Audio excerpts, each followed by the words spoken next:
Back now, flying saucers over the White House. Colin Bennett, over there in London, trying to help me figure out how the United States botched it again with this time probably extraterrestrial crafts doing whatever they want, whenever they want, over our most secured, quote-unquote, buildings in the most secured, quote-unquote, places in our country. What does this prove? How does this move to the future?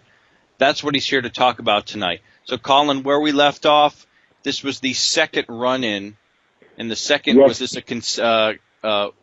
the second week in a row that this occurred? Yeah, July the 23rd, 1952 here. 1952. Yeah.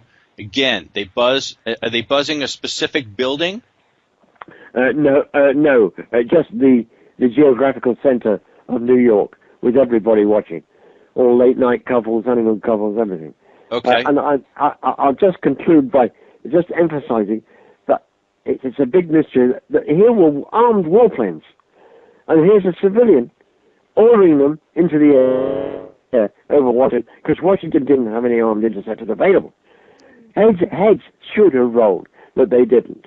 Right. And so I'll leave it to the American public to look upon this historical event with awe, and as an indicator of how such technological control apparatus cock-ups can occur. Exactly. As they did in 9/11. Okay, fair enough. Now, so where did it go from here? Obviously, they must have wanted to step up their Blue Book investigation because now there was something pretty substantial to look at, correct? Yeah, there was something pretty substantial. So substantial that even the Pentagon started to make motions. Yeah. The Pentagon decided to hold a press conference. Oh, yes. And Ruppelt was going to attend this press conference. Okay. And the head of the press conference to discuss the events was General Sanford, a not too distinguished World War II general, mainly, almost all the time, occupied an administrative and staff position. God bless him, he was not a combat general in the Second World War. And there we are. Everybody sighed and said, oh, yeah, here's the sponge on your face, boy. Yeah. So basically, for a change, they got the hearing. Now, who organized this hearing? General Twining, the head of Air Force Intelligence. Okay, who is supposedly a member of MJ-12. We don't know. He has been mentioned as such, yeah. Absolutely. So this is a guy, like we said, in this day and age, we would love to have some sort of senatorial hearing to discuss modern-day events, but nobody seems to have the kind of clout or possibly they know better at this point to do something like that, right? Yeah, possibly they do know better. The most hilarious inclusion on the stage of the people assembled for this press conference was, guess who? Big surprise, General Ramey. Oh boy, the archdemon of Roswell. Our favorite General Ramey. Yeah, head of 509. You know, you got to think to yourself, Colin, when General Ramey passed away on his deathbed, I wish Don Schmidt could have been there, of course, but to take his confessional. But what a heavy load that man must have had on his back, huh? Oh, yeah. He was a member of the greatest liars since the Borgias. Yeah, but how many Rameys are out there? And that's another good question. Yeah, well, the fact that he was on, they'd pulled him from God. No, at this time, he wasn't in Roswell. He was in the Pentagon. Well, he got upgraded. He played ball. Yeah. He's a good boy. Yeah. And he was at the side of Ruppelt. Ruppelt was on the stage. Ramey was on the stage. Sanford and several other more big honchos. Ruppelt, of course, was not allowed to speak to the press. Okay. And only General Sanford was allowed. But what were they there to do? Were they there to offer some sort of explanation? Yes. Okay. Yes. Oh, here's a $64 coming up. Okay. They concluded, Ramey concluded, with the help of various weather experts from the United States Air Force, that the interceptors had been chasing temperature inversions. Oh boy. Yeah. I mean, starting to sound like flares on Mars that look like cylinder cities and other habitats and things of that nature, which we'll talk about later. This is the official conclusion. I mean, this meeting went on record. You could read about it. They concluded. He forced a conclusion into whether the jets were chasing temperature inversion, despite the fact that they were making maneuvers which were intelligent. They were.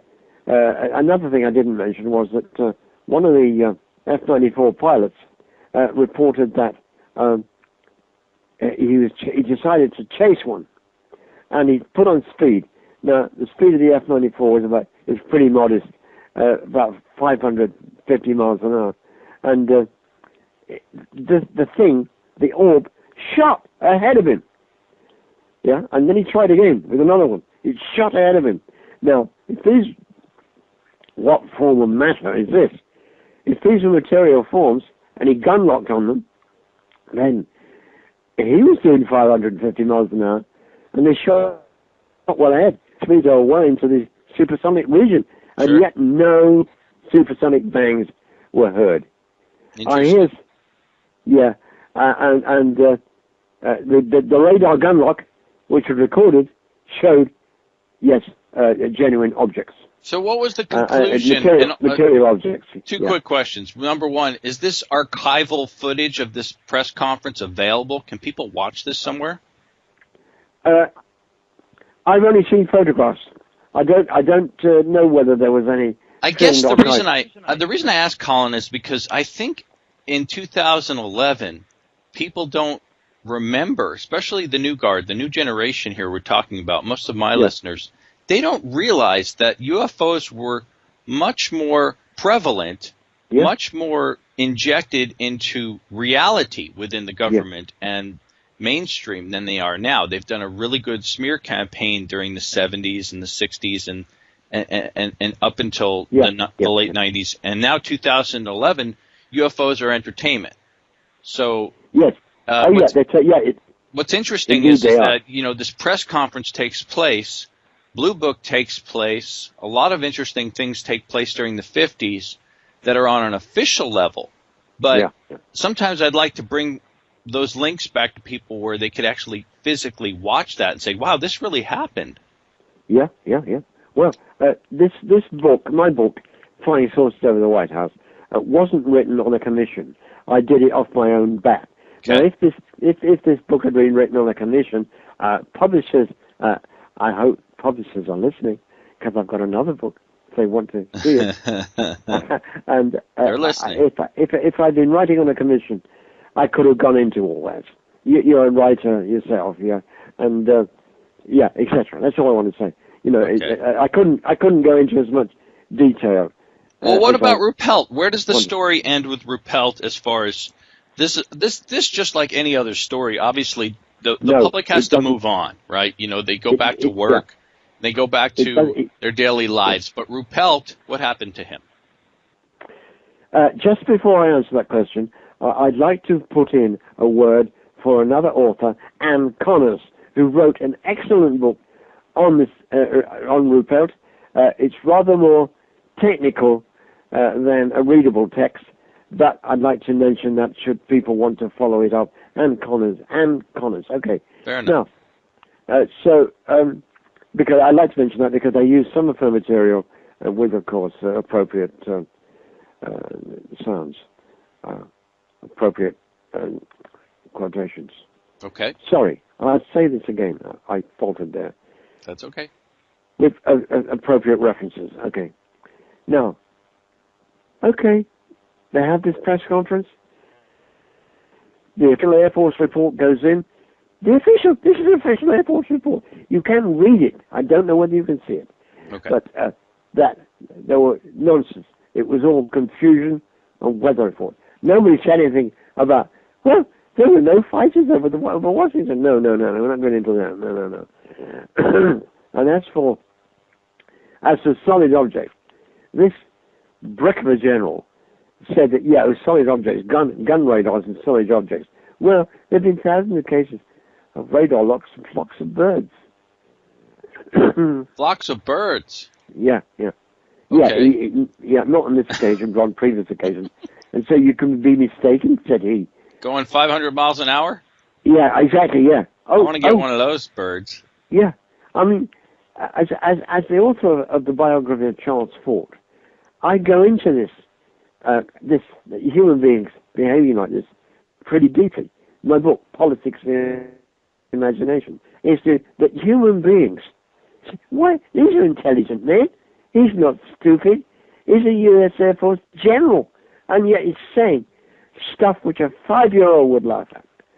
What makes adult, mature, intelligent, high-ranking generals talk such absolute crap? Okay. And I go there and say, because he can't allow himself to go with the truth.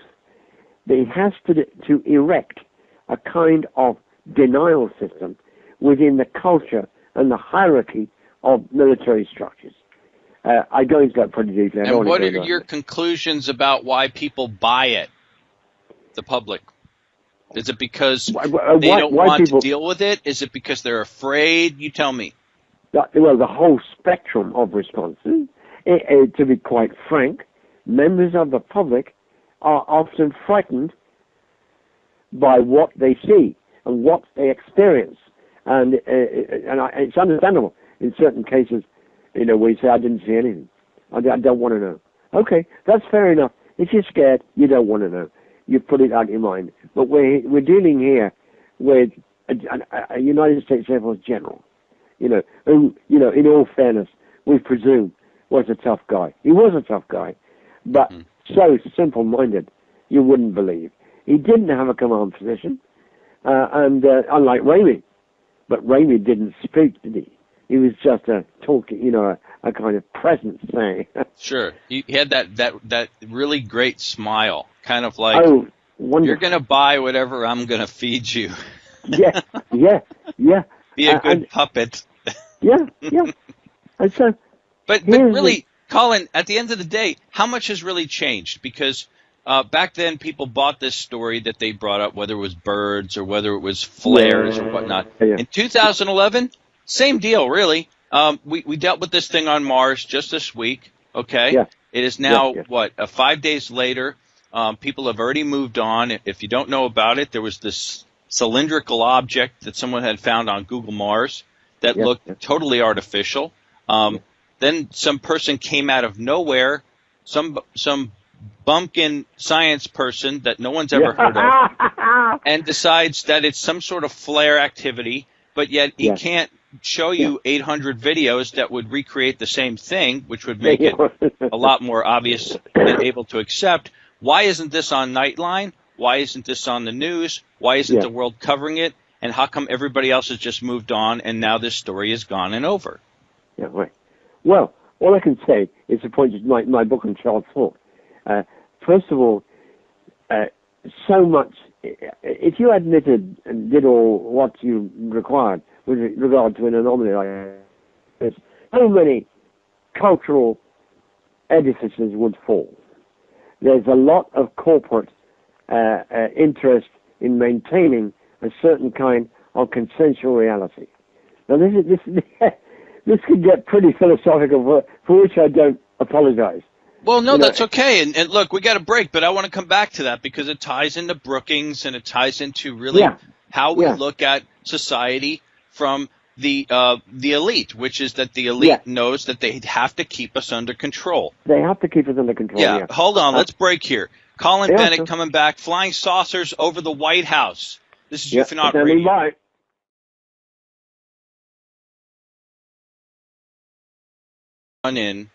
In the second, was this the second week in a row that this occurred? Yeah. July the 23rd, 1952 here. 1952. Yeah. Again, are they buzzing a specific building? No. Just the geographical center of New York with everybody watching. all late night couples, honeymoon couples, everything. Okay. And I'll just conclude by just emphasizing that it's a big mystery that here were armed warplanes, and here's a civilian. Back now, flying saucers over the White House. Colin Bennett, over there in London, trying to help me figure out how the United States botched it again with this time probably extraterrestrial crafts doing whatever they want, whenever they want, over our most secured, quote-unquote, buildings in the most secured, quote-unquote, places in our country. What does this prove? How does this move to the future? That's what he's here to talk about tonight. So, Colin, where we left off, this was the second run. Them into the air over Washington, because Washington didn't have any armed interceptors available. Heads should have rolled, but they didn't. Right. And so I'll leave it to the American public to look upon this historical event with awe, and as an indicator of how such technological control apparatus cock-ups can occur. Exactly. And as they did in 9/11. Okay, fair enough. Now, so where did it go from here? Obviously, they must have wanted to step up their Blue Book investigation because Stanford, a not too distinguished World War II general, mainly, well, almost all the time, occupied an administrative and staff position. God bless him, he was not a combat general in the Second World War. And there we are. Everybody sighed and said, "Oh yeah, here's the sponge on your face, boy." Yeah. So basically, for a change, they got the hearing. Now, who organized this hearing? General Twining, the head of Air Force Intelligence. Okay, who is supposedly, now there was something pretty substantial to look at, correct? Yeah, there was something pretty substantial. So substantial that even the Pentagon started to make motions. Yeah. The Pentagon decided to hold a press conference. Oh, yes. And Ruppelt was going to attend this press conference. Okay. And the head of the press conference to discuss the events was General